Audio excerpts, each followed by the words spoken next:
चलिए आज हम मानवता के सबसे पुराने ग्रंथों में से एक की गहराइयों में उतरते हैं, ये जानने के लिए कि प्राचीन काल में लोग ये कैसे मानते थे कि वो देवताओं से सीधा संवाद कर सकते हैं।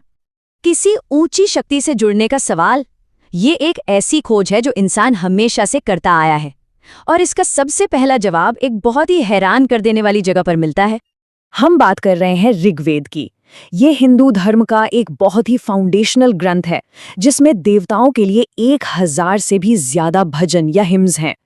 वैसे तो इसकी सही तारीख पर आज भी बहस होती है, लेकिन ज्यादातर विद्वान इस बात पर सहमत हैं कि इन ग्रंथों को 1500 से 1000 ईसा पूर्व के बीच लिखा गया था। तो ये हमें उस प्राचीन दुनिया की एक झलक देता है।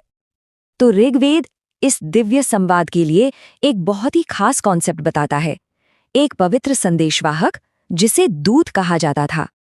अब ये जो दूत है वो कोई मामूली संदेशवाहक नहीं था, नहीं, उसे किसी भी जरूरी बातचीत में एक मजबूत स्तंभ की तरह माना जाता था।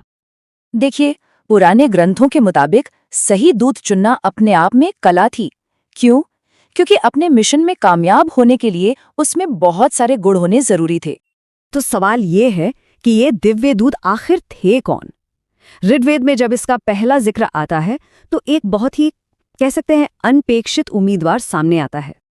एक मशहूर भजन में सरमा का जिक्र है, जो देवताओं की कुतिया थी। उसे भगवान इंद्र ने अपने दुश्मनों से बातचीत करने के एक मिशन पर भेजा था। सोचिए जरा, पहला दिव्य संदेशवाहक एक कुतिया। ये दिखाता है कि दूत का जो प्राचीन कॉन्सेप्ट था वो सिर्फ इंसानों या इंसानों जैसे दिखने वाले रूपों तक ही सीमित नहीं था।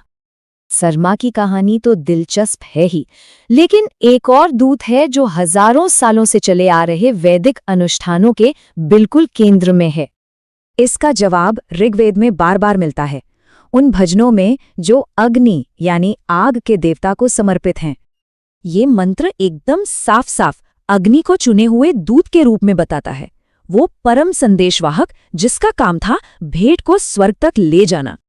लेकिन सवाल ये है, आग ही क्यों? देखिए, आग की जो प्रकृति है वही उसे इंसानी और दिव्य लोकों के बीच एक पुल बनाने के लिए एकदम सही बनाती है। उसकी लौ हमेशा ऊपर आसमान की तरफ जाती है, और उसे एक प्यूरिफायर यानी शुद्ध करने वाले के तौर पर भी देखा जाता था। यज्ञ, जो कि एक प्रमुख वैदिक अनुष्ठान है, उसमें अग्नि का काम एक बिल्कुल स्पष्ट 3 स्टेप की प्रक्रिया थी। पहला, वो इंसानों से भेंट या प्रसाद लेते, फिर उससे शुद्ध करते और बदलते, और फिर उसके सार को देवताओं तक पहुंचाते थे। चारों वेदों में अग्नि का स्वरूप भी विकसित होता है। ऋग्वेद की ब्रह्मांडीय शक्ति से लेकर यजुर्वेद में एक अनुष्ठानिक उपकरण बनने तक उनका मूल सार एक ही रहता है, वो हमेशा दुनियाओं के बीच एक परिवर्तनकारी कड़ी है। लेकिन अग्नि की भूमिका सिर्फ एक कॉस्मिक डिलीवरी सर्विस से कहीं ज्यादा गहरी थी। असल में वो गहन दार्शनिक विचारों का प्रतीक थे। दार्शनिक रूप से देखें तो अग्नि सिर्फ एक संदेशवाहक नहीं थे, वो आध्यात्मिक परिवर्तन की प्रक्रिया और ऋत नाम की ब्रह्मांडीय व्यवस्था को बनाए रखने का प्रतीक थे। वो एक अदृश्य दिव्य उपस्थिति का दिखाई देने वाला रूप थे।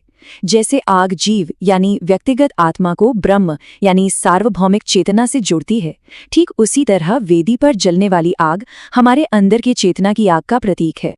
तो ये प्राचीन अवधारणा हमें इस बात पर सोचने के लिए मजबूर करती है कि आज की इस आधुनिक दुनिया में लोग जुड़ाव और जीवन का अर्थ कैसे खोजते हैं।